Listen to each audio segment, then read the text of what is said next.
talking about ESG standards on episode 253 of the In the Tank podcast. As always, I'm your host, Donald Kendal.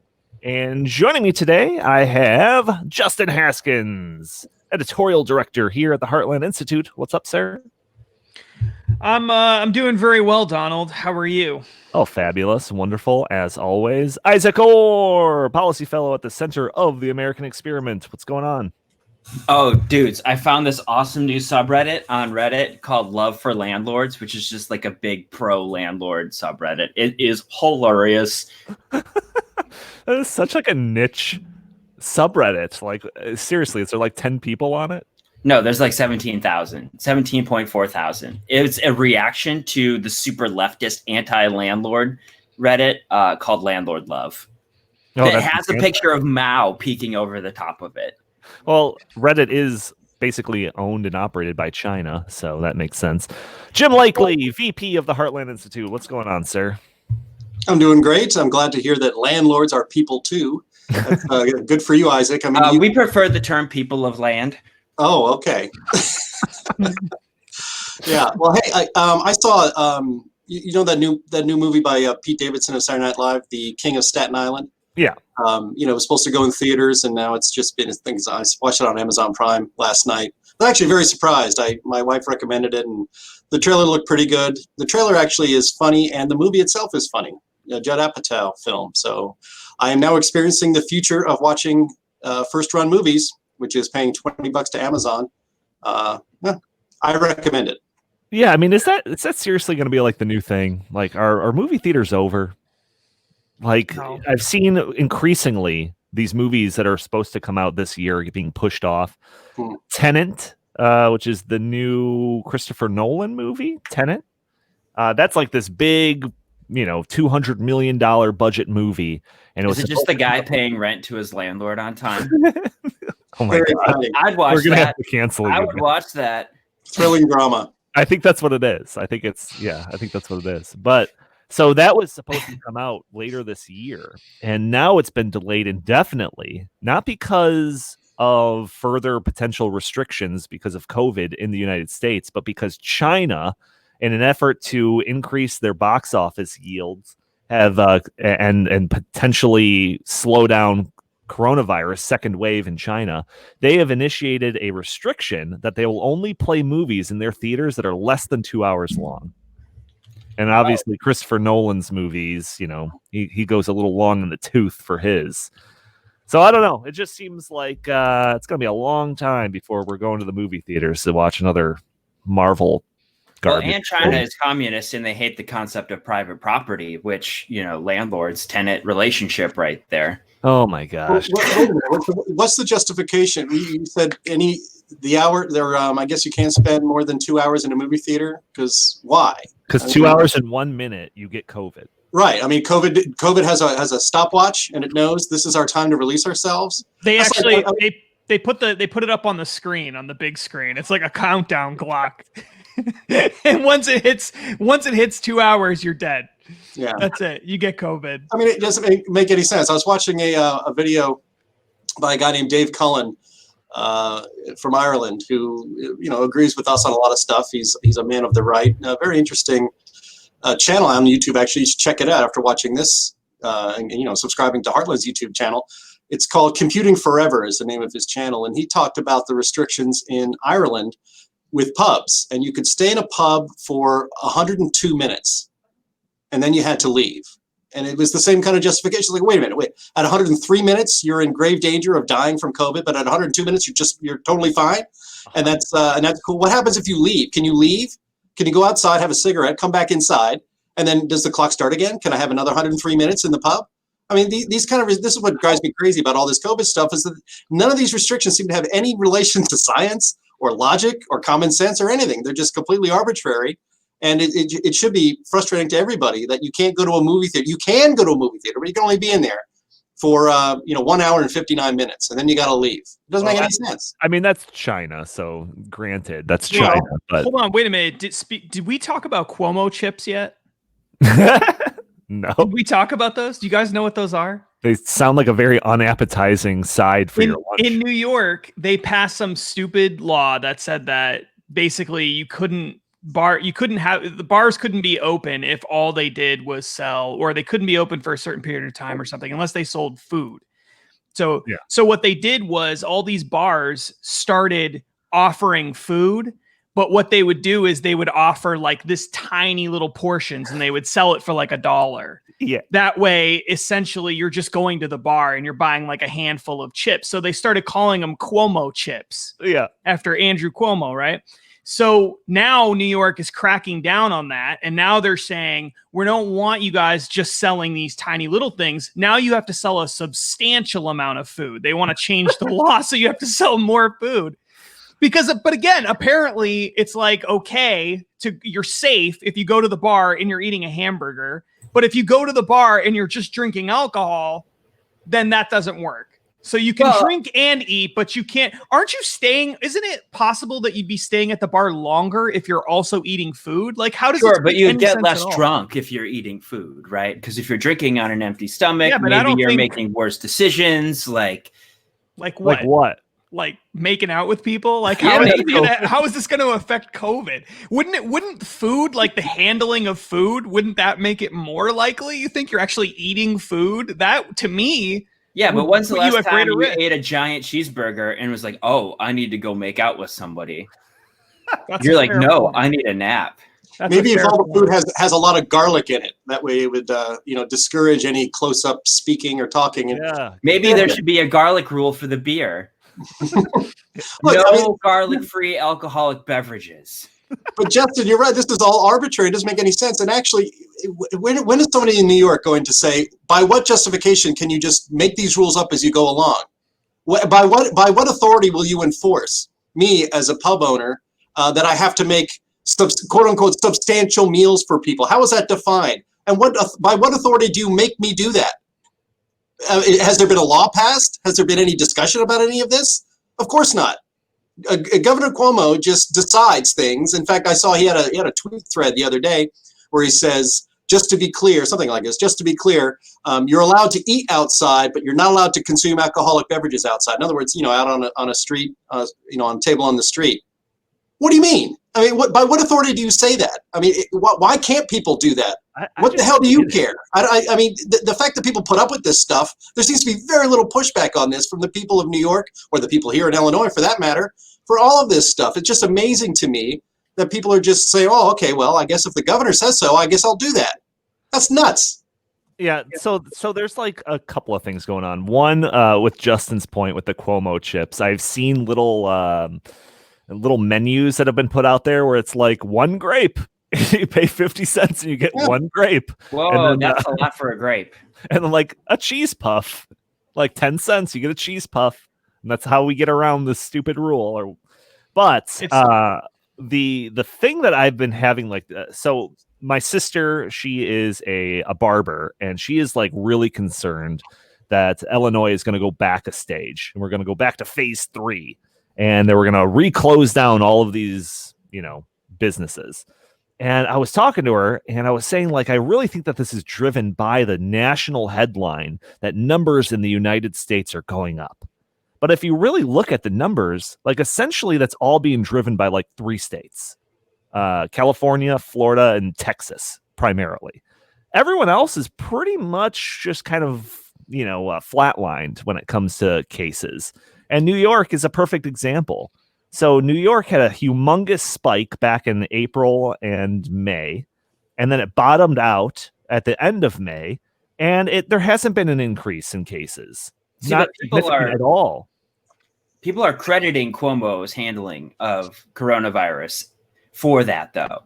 Right? Yeah, but okay, so which I have exception with that as well, because they didn't do anything. The cases spiked like crazy, and then they just dealt with it, right? So it wasn't about like locking down and making sure there wasn't a spike in cases. So I have issue with kind of giving him credit for that. So is it like a chicken or egg issue, or? Well, no, I'm okay. But going to this other point about these new restrictions on restaurants and bars, like that's not driven by any increase in cases. So I don't get it. What's justifying them having these further restrictions on bars and restaurants? I don't get it. I don't know that they're necessarily further restrictions, because like in New York, they had everything been locked down. Yeah, forever, and it never came off. So exactly. So I think it's more Cuomo like chip thing isn't new. Like that's not a new thing. It's kind of new, but the restaurants were all closed. Yeah, so they're just now reopening everything exactly recently. So it's added on to the fact that they're like, you should just be thanking your lucky stars that they are opening at all. Like that's how they look at it. Like you could be back at home. Go back home, citizens. Like you don't even deserve to be out in public. Like you should be thanking us for your Cuomo chips. Like that's I mean, seriously, that's how they look at it. They look at it like you don't have a right to be out in public buying things from other people. You don't have a right to go to restaurants or do any of that. That's a privilege that we, the government, tell you get to have. Like that's what it is. And so if we tell you that you have to buy food when you go to the bar and that's part of the deal, then that's part of the deal. If we tell you that you can't be standing, you have to be sitting, which is also part of the rule, then that's part of the rule. And if you guys don't like it, stay home. Like that's basically the situation. I mean, there doesn't have to be any rhyme or reason to any of it. Of course it makes no sense. It doesn't matter. It's purely just, they've got, honestly, what I think it has more to do than anything else is who are the carve outs for, right? Yes. So more likely than not, this whole thing was like, we don't care about bars, but we want restaurants to open because there's probably some restaurant association or something that's giving a ton of money to Democrat lawmakers in Albany. And so they're trying to, I'm just guessing, but that's probably how it happened. And so they thought, you know what, let's open restaurants. But who cares about bars? That's not a sympathetic group of people anyway, people who are always at the bar. So let's open restaurants. And then somebody said, well, what about bars that also sell food? And they said, all right, well, fine. If you guys sell food, then we'll let you do that. So then all of these bars that don't sell food were like, well, we got to do something. Otherwise, we're totally screwed. And there you go. That's how you end up with Cuomo chips. So it was probably some stupid cronyist deal that even, allowed for this to happen. Or maybe it wasn't cronyism and it was just him thinking families, this is going to make the most number of voters happy. I don't know. There's some sort of political agenda, though. That's the point. It's not based on science. It's not based on safety. It's based on some kind of political agenda. Yeah, but what about Cuomo's COVID poster? What? You've not seen this poster? No. No. Oh, man. man. Have to find that. Yeah. Okay, well, while you find it, I will just kind of reiterate that one point that I've been saying since the beginning of all of this, which is these lockdowns and restrictions were all in place supposedly to flatten the curve and make sure that our hospital systems don't get overloaded. So in Illinois, when we see that we had that peak back in April and May, and then we bottomed out, and then we started easing restrictions as we should have. And now, of course, because of that, you're seeing a minor increase in cases. And now that's going to lead us back to shutting down, even though our hospital systems aren't seemingly overloaded or the curve has been flattened. We're still going to try to go back into further lockdowns. I think it's ridiculous. Absolutely ridiculous. The revisionist history on COVID is just insane. It really is, because we were told millions of Americans were going to die. In Minnesota, we were told 77,000 people were going to die, and we're at 1,556 right now. And they came up with their upgraded models, upgraded in quotes, and then they said 22,000 people were going to die. We're not going to get anywhere near that, I don't think. I mean, no. The hospitalization rate is down compared to before. The number of deaths is down compared to before. So the entire justification for this was originally, this is going to be so bad. We know that we're going to have X number of casualties from the virus to begin, or at some point. The only thing we don't want is more people to die because we don't have access to healthcare. So we shut down, we built up the hospital capacity, and then the justification changes every day. Yeah. It's unbelievable. Well, Donnie, you mentioned the rise in cases, which, who cares? I mean, most of the people getting sick, or I should say sick with quote marks around it, because there is a positive case. Who knows? I mean, the testing for this is so unreliable because it's brand new that a lot of these could be false positives. There could be people that have tested negative that ended up having it. I saw a link from Drudge on a headline where somebody was listed as being COVID positive when he had never, ever been tested for it. But if you take it at face value, these cases going up, cases don't matter.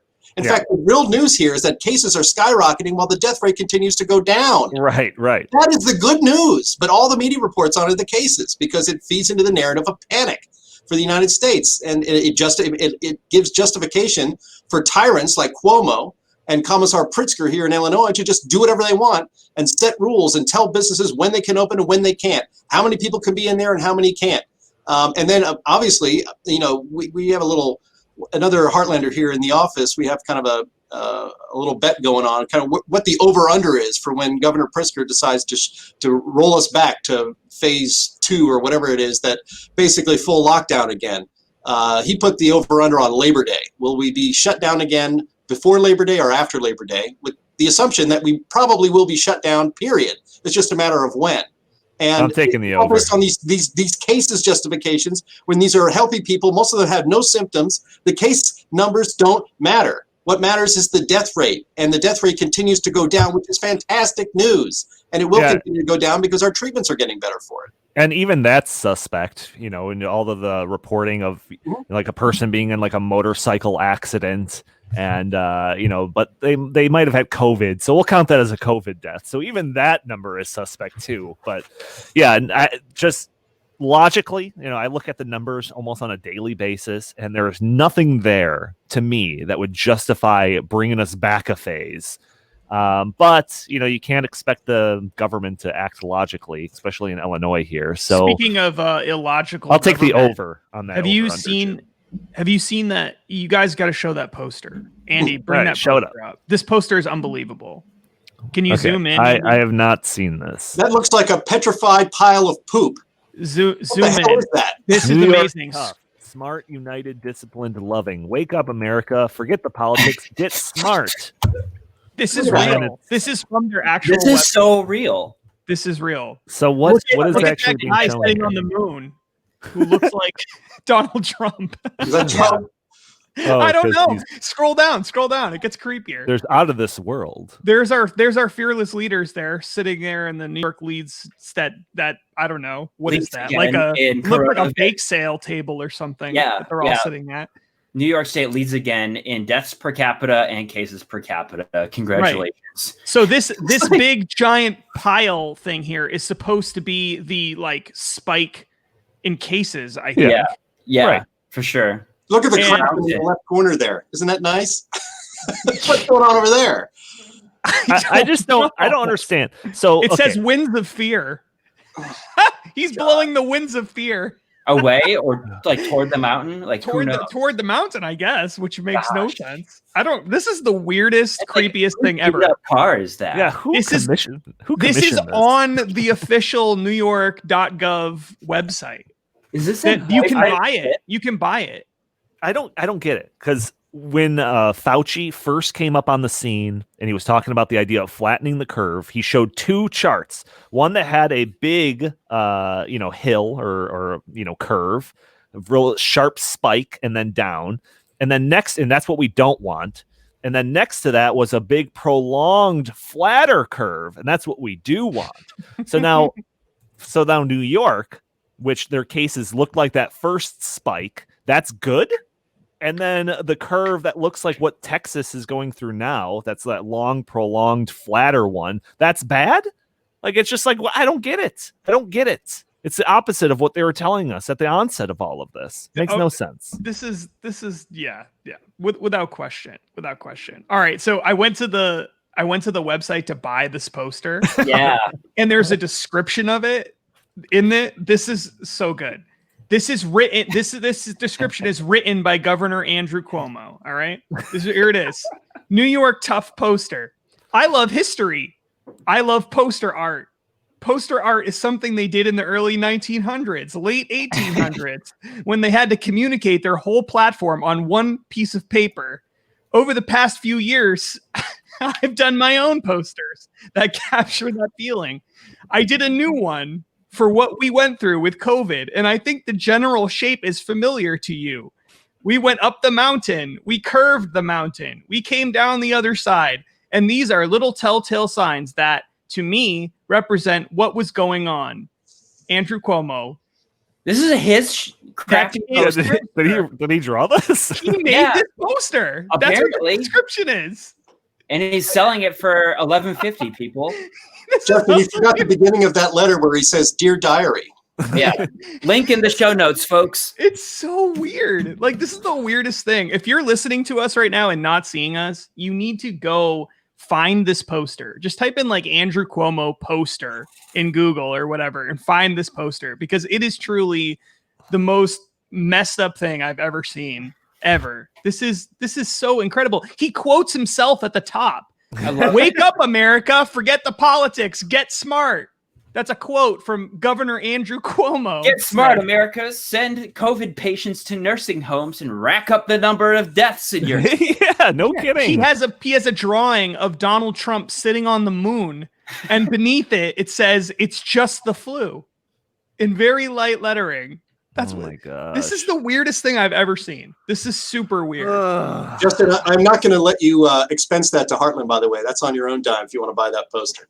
Yeah, we're going to see it on the Justin's back wall there next episode, I'm sure. We should make our own version of the poster. Oh, there you go. Listener contest, actually.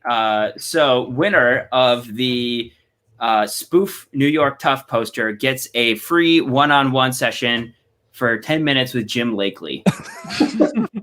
No. We want to encourage people to do it, not discourage them.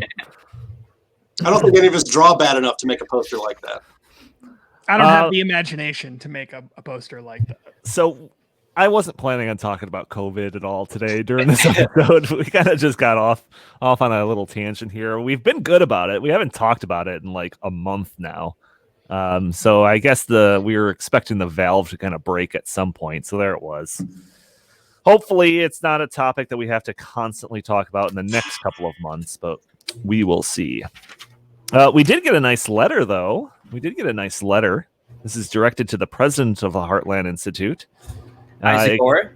Came along with a check. It doesn't say how much money, but it says, "If possible, I would like to direct my gift to support the In the Tank podcast. This program should be a critical part of the Stopping Socialism campaign. I hope the crew encourages listeners to spread the word and share the podcast through their networks to beat the social media censors. Sincerely, name redacted, a Heartland fan."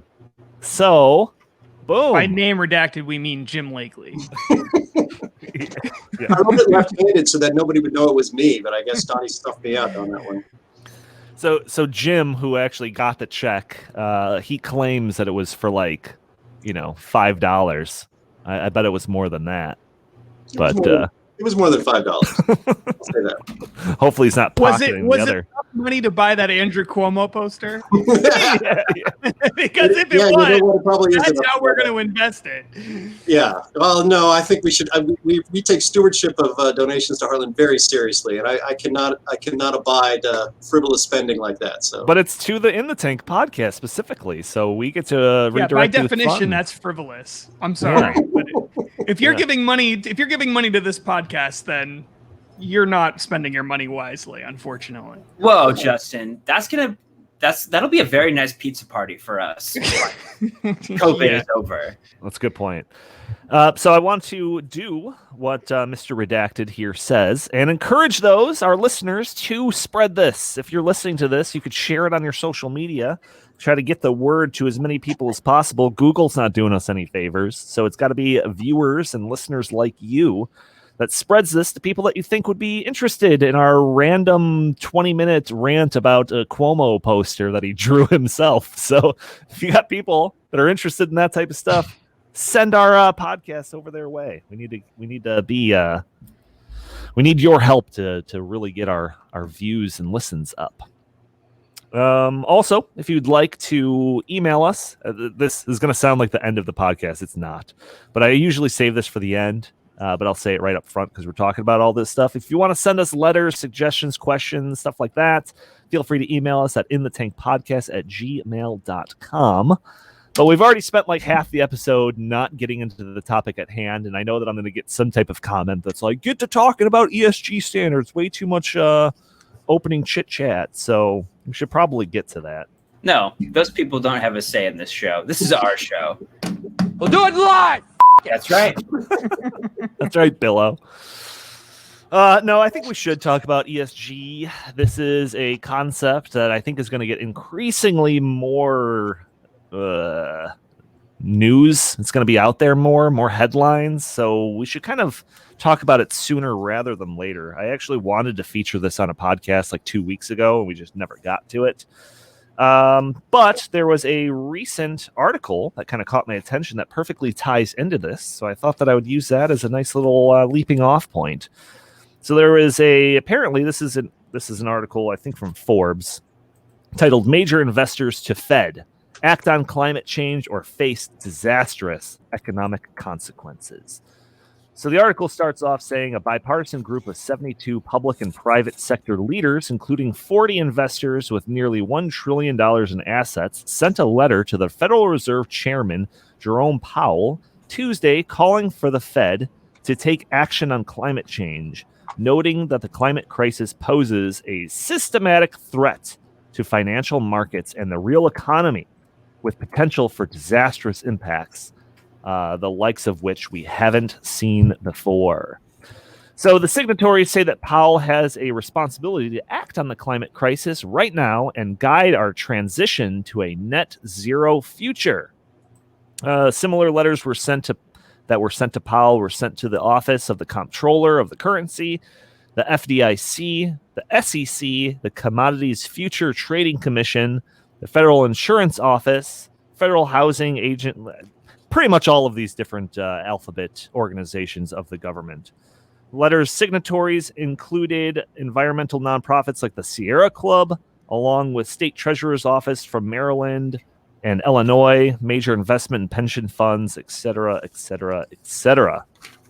So this letter references a study that was recently released by the Ceres organization, which sounds like a James Bond, like the nefarious group in like a James I thought it was Bond pronounced movie. Ceres, which reminded me of Cersei from Game of Thrones. Yeah, maybe. It's I don't know. It's spelled Ceres. I thought it was Sybaris, but that's the three-headed dog that guards the gates of hell. But whatever. So this study is addressing climate as a systemic risk. So it goes through here. It says the Ceres Accelerator will spur capital market influencers to act on these systemic financial risks and drive the large-scale behavior and systems change needed to achieve a net zero carbon economy and a just and sustainable future. So as you're going through this, and now I'm like 4 different links down following this in, it gets into what is CSGs, which stands for environmental, social, and governance risk factors or criteria, depending on how you want to use it. So, belaboring the point a little bit, but I'll throw it to Justin. CSGs. You want to just give me like kind of an overview of what CSG criteria is? Do you mean ESG? ESG, sorry. Yeah, ESG. no. Did you say MSG? Just checking. No, not MSG. So ESG standards are, it's going to sound, there's going to be some people who are like, oh my God, this is so incredibly boring. In the But, weeds. but hang with us because I know Isaac, but it does actually matter. Essentially, ESG standards ESG stands for environment, social, and governance standards. The idea here is that you provide it's a sort of a different way or additional way of evaluating corporations, so that you're not just looking at profits, but you're looking at all sorts of other kinds of standards as well. So the environment part is how environmentally friendly is your organization? And this actually ties into climate change too. So is your organization contributing to climate change? Is your organization polluting rivers, et cetera? That would be part of the equation. Social would be other kinds of things. Are you paying your employees enough money? Are you providing them enough benefits? Are you doing enough to fight racism within your organization, et cetera? And governance has usually more to do with how the organization is structured, what kind of how much money you're getting paid, you're paying your CEOs and that kind of thing. But the idea here is they want to provide standards on top of your traditional way of evaluating businesses, profits, and market share and stock prices and things like that, and provide this whole new set of standards that essentially is like a woke score. Like, how woke are you? That's sort of what this is, right? So it's an additional way to measure these corporations. Now, this movement has been around for a while. The idea has been, especially among environmentalists, they wanted to come up with a way to convince corporations to be greener. And of course, corporations were turning around and saying, well, if I, get rid of my natural gas powered, facility and instead switch to solar or something, that's going to cost a fortune. Why would I do that? I can't do that. The shareholders, I have an obligation to my shareholders not to do that. In fact, if it's bad for my business, I'm legally obligated not to do this thing. And what they did was they built this whole system, this whole structure on top of the existing structure so that companies could do things that are actually not in their best financial interest, which is really bizarre, in order to do things that are considered to be good for the collective, right? So where this gets really nefarious is it's not just that they want to do this so that investors can invest in things that they think are sustainable or green or whatever, so that there's some way for investors who are looking to only invest in green companies to invest in those companies. This is in addition to that being tied to, or they want to tie it to, all sorts of other things, government programs, for example, loans, all kinds of other things that would make it so that you're sort of pushing companies into doing this rather than just allowing them to voluntarily go along with it. But interestingly enough, although that hasn't actually happened yet, and they haven't really pushed companies into going in this direction, at least not in the United States, and really that's the market that matters the most when it comes to this sort of thing, what has already started to occur is that these companies have already started to voluntarily create their own ESG standards and apply them to themselves and issue reports on ESG and provide those publicly to investors. And there are already investment firms and like S&P sort of portfolios that only include companies that are considered to be, woke companies, essentially. Right. And so this whole infrastructure has already been built. It's already there. And companies are actually doing it voluntarily in many cases, which is really incredible. Yeah, I mean, the voluntary thing, so that's one thing. And I think like most people would be fine with that. Like, okay, if you really want to kind of like stunt yourself when it comes to how profitable you are to encourage these other metrics, then yeah, that's fine. Go for it. We encourage that. Do whatever you want. But it's like at this point with this letter that's encouraging the Fed and all these regulatory bodies of the government to kind of incorporate this into the way that they do their regulations, like that's where it stops being voluntary and starts being mandatory. But like, yeah, I mean, you can cut through the BS. It's just like, if you are more worried about putting solar panels on your roof than actually turning out a profit, it's going to be harder for you to compete with companies that just want to turn a profit. So they have to come up with these new metrics to determine how successful a company is, not based on their profit, but based on all of these other different metrics. Jim, I mean, it just seems like a football game. We're not going to do how many base the winner on how many points are up on the board. We're going to be like, how inclusive is your cheerleading squad? And, how much does your CEO get paid? Like that's who wins the game. Does that just seem crazy? It is crazy. And this is really an extension of something that's been happening for many years now. And that is environmental leftists investing in companies in order to be shareholders and go to shareholder meetings and then push their agenda through their ability to speak and to purchase stock and then go to shareholder meetings. This even happens at a company like Exxon, where environmental leftists will get enough stock to go to the shareholders meetings and encourage Exxon to stop drilling for oil. I mean, this is part of the left's it's actually it's brilliant, really. It's part of the left's desire, and as they do in almost every institution they get involved in, to destroy it from within. They've done that with our higher education system. They've done it with our primary education system, and now they're doing it in corporate boardrooms around the country. And I think another thing about this, with the ESG, environment and socially responsible and corporate governance stuff, is that it's fake. It's actually really fake. The 5 biggest drivers of the stock market right now, by a long shot, are companies like Amazon, Google, Facebook, the social media companies. Let's just take, Amazon isn't a social media company, but they're a digital company that has enormous impact in the real world. Now, Amazon stock just keeps going up and up and up, especially after COVID. And I guess they try to say that they're a green company, but are they really? The trucks that bring the stuff to my house aren't electric trucks. And even if they are electric trucks, they would have to be plugged in and probably powered by coal. So this entire thing is all virtue signaling. And it's not actual capitalism. And as you mentioned, Donnie, the part that's really insidious is that when you have powerful entities like the Federal Reserve starting to push and put their thumb on the scale for these environmental radicals that are infiltrating real capitalism and trying to get companies to make investments and to disinvest from things that actually make money and invest in things that actually don't make money. If you want your company to invest in renewable energy, well, that's a government subsidized industry. And so, it'd be great if people wanted to invest in it because it was a viable alternative to fossil fuels, but it isn't, and it never will be.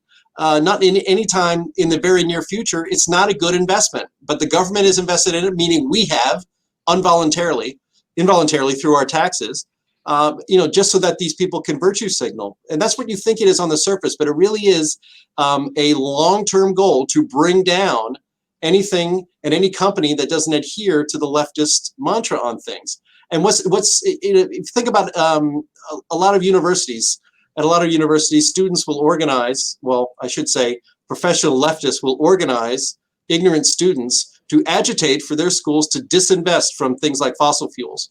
That our endowment should not be grown on the backs of the earth and ruining the earth and all that stuff.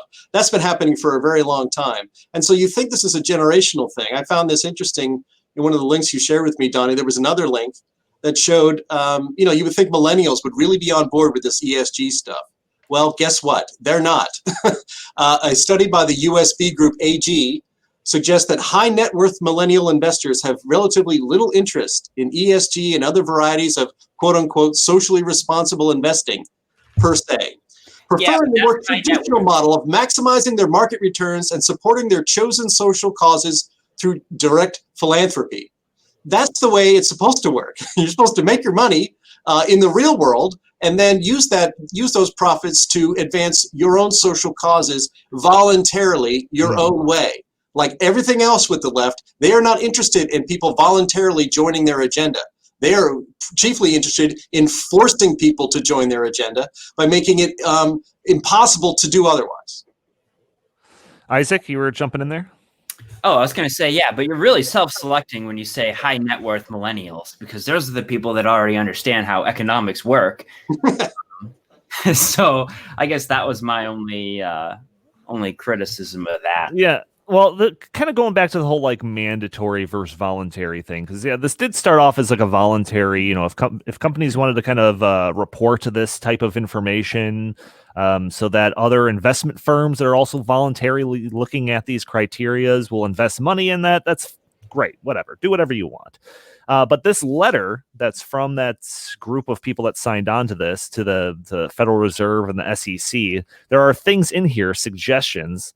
Like this one for the Federal Reserve. Another opportunity is to work with the SEC and other agencies to require banks to assess and disclose climate risks, including carbon emissions, from their lending investment activities.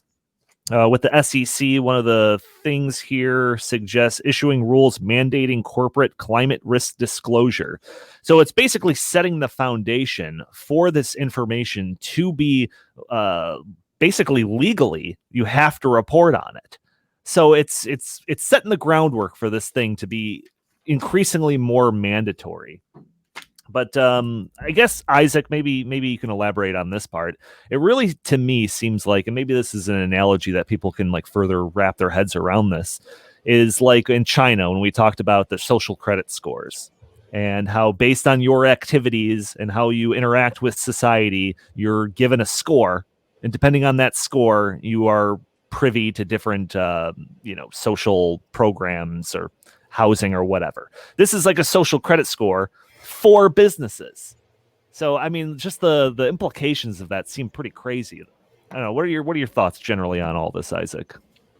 Yeah, I mean, I think it's a scam in a lot of ways. Like Excel Energy is the utility company, the monopoly utility company in Minnesota, and they talk about ESG all the time. But it's because like companies pivoted to this after Clinton lost the election because it was the next way that they could start to like guilt people into supporting renewables, because they knew that Trump was going to roll back a lot of the like the Clean Power Plan and all the unnecessary regulations that the Obama administration put in place. So this was like a pivot strategy to them. I think it's really troublesome that they want to like go to the Federal Reserve and start to, I don't know, create a legal framework for a lot of this stuff, because that's really when you start to have problems. Like if you want to eat Ben and Jerry's ice cream because, they claim to support wind energy in Vermont, even though that's not good for the environment, then like you're allowed to pay extra. You're allowed to be stupid with your money. Like that's the thing that, to me, like this comes kind of like a gray area. But if you're investing in a company, like I've seen some people make the argument that that company's fiduciary duty is, as a publicly traded company, is to generate tangible returns for their investors, right? So that's kind of like the trade-off here. But yeah, I don't know. Like, in a lot of these stuff, like you buy these stocks as a portfolio, right? You just invest in a whole bunch of different stocks, and you may only own a portion of a stock, right?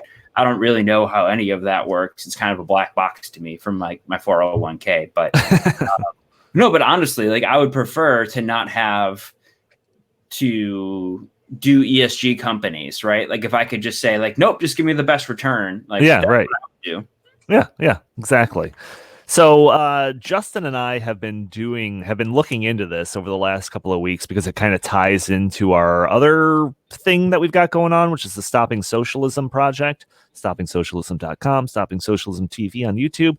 But we've kind of went down this rabbit hole about the World Economic Forum because they're pushing for this kind of ESG type system as part of their Great Reset agenda. And like I said, we went down this rabbit hole and we found this report that came out of January of this year titled Toward Common Metrics and Consistent Reporting of Sustainable Value Creation. So it starts off, essentially, this is what they want their ESG standards to look like. If we can kind of all agree on this set of metrics, then, we won't have like a whole bunch of varying credit scores, across the world. We could all agree on this type of thing. So it says at the 2017 annual meeting in Davos, CEOs of the World Economic Forum's International Business Council issued the Compact for Responsive and Responsible Leadership, which has been signed by more than 140 CEOs. The compact states that society is best served by corporations that have aligned their goals with the long-term goals of society, and it identifies the UN Sustainable Development Goals as a roadmap for that alignment.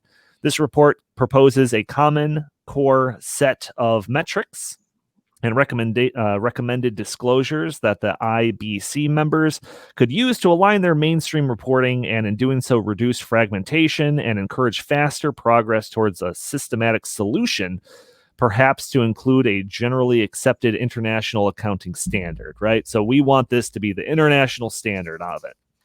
So it breaks it down into four main pillars. There is the principles of governance, planet, people, and prosperity. So in some of these, you're going through it and it's just like, okay, yeah, I guess that could be included. Stuff like net number of jobs created. Like, okay, that factors into their social credit score in one way or another. Research and development spending. Okay, great. Fantastic. County by county tax reporting. Okay, yeah, all of this sounds pretty whatever. Anti-corruption. protected ethics, advice, and reporting mechanisms, data breaches. So all this information, it seems like, okay, yeah, I can get on board with that. And then it kind of gets into a little bit more of the weirder territory. So one of them under the principles of governance is setting purpose. It says whether the company has a stated purpose linked to a societal benefit and their core business. So like, what does that even mean? It's like, you can't just be like, we want to make the best damn waffles in town. Like, that's not enough. You have to like tie it to like some societal benefit or something. So that's just one of these. Delicious waffles are an enormous social benefit, if you ask me. You would think that would be enough.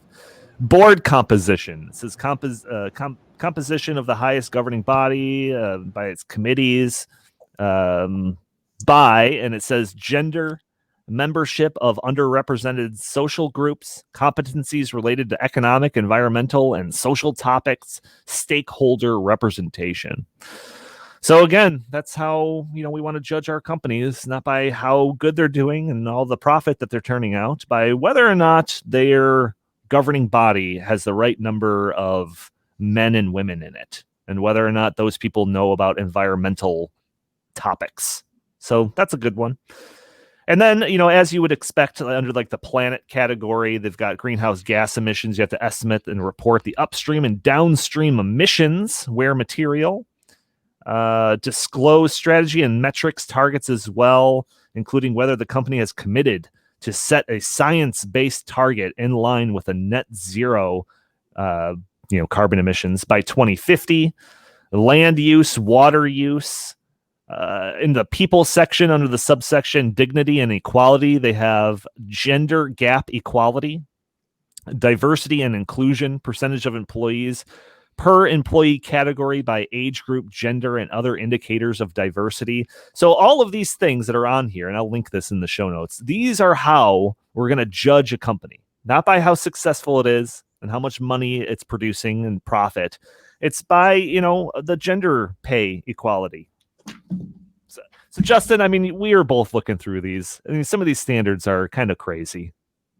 Yeah, I don't think that any of it matters all that much until you get to this really important idea that there is a growing number of people that want this to be mandatory. Yep. They want it to be mandatory, and not just mandatory, because this is the other thing. I think a lot of times when conservatives especially start thinking about mandatory, this something like this becoming mandatory, they think of regulations, like some kind of regulatory scheme.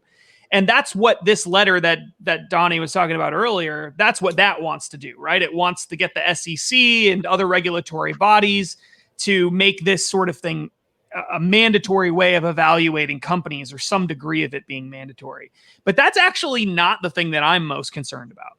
The thing that I'm most concerned about is, as the economy continues to move further and further in the direction of the government decides where the money goes by essentially printing it and then distributing it in the way that it sees fit through various government programs, it's so obvious that this is the way in which you decide who gets what, right? Why would you give money, if you're the government, why would you ever contract with a company that has a low ESG score? Why would you ever contract with a company that is not doing the things that you say are important for saving the planet or being responsible to the collective or whatever? Why would you ever give those people money? And so if you have a system where government is only providing a little bit of money through various programs or whatever into the economy, then it's not that big of a deal. But if you have a system where the government is increasingly giving more and more money and is taking up an ever larger part of the economy, then it becomes a really huge deal, because they decide who gets the money and who doesn't get the money in society, and they can control the economy in effect indirectly by controlling these ESG standards. Right. So they can say, by making them even more stringent, even more specific, whatever, they can say, look, if you want to get money from us, if you want to be eligible for look at just what happened with this coronavirus relief stuff, right? What would stop them from being able to say the next time something like this happens, which it could happen again someday, because they could decide some new crisis, like, I don't know, climate change or something, is worthy of having a big coronavirus type relief package, what's to stop them from saying, okay, well, we're going to give out all this, we're going to shut down certain parts of the economy, and we're going to do all this, but we're only going to provide money to those companies that are socially responsible. Right. We're not going to provide it to the scumbag companies. Like, why would we give them any money, right? What's to stop them from doing that? That's totally what the left wants to do. That's what they're calling for as part of the Great Reset and all this other stuff. And so that's the real danger. It's that. Well, it gets even worse because it could be as arbitrary as like who's going to provide the cutlery for the cafeteria for the Department of Defense, right? Yeah. Like, yes. Oh, okay. Well, now we're going to use this as every basis of government procurement. Like, I don't even know what the federal budget is every year anymore because it goes up all the time. But you're talking like military industrial complex and like all of the civilian government purchases, if they're going to use some sort of, ESG metric in order to see who they're going to contract with and pay extra, obviously. Like when I worked in the Park Service, the Obama administration had said like, oh, we're going to use Simple Green, which is this cleaner that does not work very well. And it's a lot more expensive than just like the generic stuff you'd buy off the rack. But it's just water. Yeah, government does dumb stuff like this all the time. And they say that, oh, we're helping the environment, blah, blah, blah. It's like, not really. Like, you're not having any impact. You're just costing people more money. So, yeah, I guess in that way, I do see this as problematic. Yeah, and think about this. Think about, like, let's say the government finally has single-payer health care, right? And they now control who gets paid what, right? All the hospitals, everyone is just beholden to whatever the government decides to set the payment rates to, right? What's to stop them from saying, okay, well, we're not going to pay out money anymore to hospitals that don't have XYZ percentage diversity score, right? Yeah. Or their staff has to be XYZ diverse. If it's not diverse enough, then you don't get paid. We're not going to pay you because you're a scumbag, hospital system that's discriminating against minorities. What's to stop them from doing this on all sorts of different levels? Well, where they just micromanage the heck out of it until the point where the only people who get the money are the people who do exactly what the government wants. Well, one of my bigger concerns is, so it always talks about how, we want to be in line with what these long-term societal goals are. Well, it's these people at the World Economic Forum, these like elites that are coming up with what that is. So right now it's just those four pillars, like I was saying, a governance of principles of governance, planet, people, and prosperity. Well, what happens when one of those metrics has to do with free speech? Are these companies that we're going to invest in doing enough to make sure that these like harmful speech isn't out there? Is that a possibility? Could that be a metric that's added on later? Are these companies not doing enough when it comes to their social media presence, when it comes to social justice advocacy? Like, could that be something that's added on there in the future? Or even like, that's the First Amendment. How about the Second Amendment? Are they gonna have some metric that has to do with like making sure that no money that your organization is related to has anything to do with like firearm production? Like, could that be a long-term societal goal? They already have that in a lot of these ESG standards. So you're right. All they would have to do is take the next step. You brought up the free speech thing. This is actually a really important point because this is a really simple thing for them to do. They could say, okay, from now on, to be a publicly traded company in the United States, you can't, you have to have a certain ESG score, right? And part of that ESG score could be how much you're doing to stop hate speech or to prevent hate speech in your company or whatever, right? So now all of a sudden, all these publicly traded companies that are social media platforms like Facebook, for example, might go to Facebook and say, hey, if you're a publicly traded company and you want to be publicly traded, which at this point, there's no turning that back. I mean, you can't become unpublicly traded. That almost never happens. So at this point, if you want to be in a public exchange, you want to be traded in the United States and in Europe and in all these other places around the world, you want to do that? Well, then you have to stop allowing so much hate speech on your platform because we don't allow people to be publicly traded in the United States that are encouraging or allowing hate speech. Yeah. Do you see how easy it would be for them to regulate that and just say, okay, now they've just regulated free speech on Facebook out of existence without actually having to pass a law that says specifically we're going to ban hate speech on Facebook. They don't have to do that. They just have to set some kind of a weird standard that says in order to be publicly traded, we're not forcing you to do it. You're voluntarily choosing to be publicly traded. They've now, in effect, created that regulation without having to create the regulation. Right. That's so dangerous. It's so easy for them to do that. And the World Economic Forum isn't some type of democratic institution. We didn't vote any of these people in that are coming up with these standards or anything like that. So aren't these the people that are saying like you have to go back to organic farming methods, or is that the World Bank? Schellenberger talked about it in Apocalypse Never, but that's the World Bank. Like these people don't know what they're doing either. So none of them know what they're doing. Let's pull back and look at this from maybe 30,000 feet or something. Why all this is happening, the people on the right, actually capitalists, corporate America, the corporate world did not think of these things and decide to do this. What is the purpose of this? And who is behind it? It is the left that is behind it. And the purpose is to control people and control your actions and to control your life. And they will do this through government.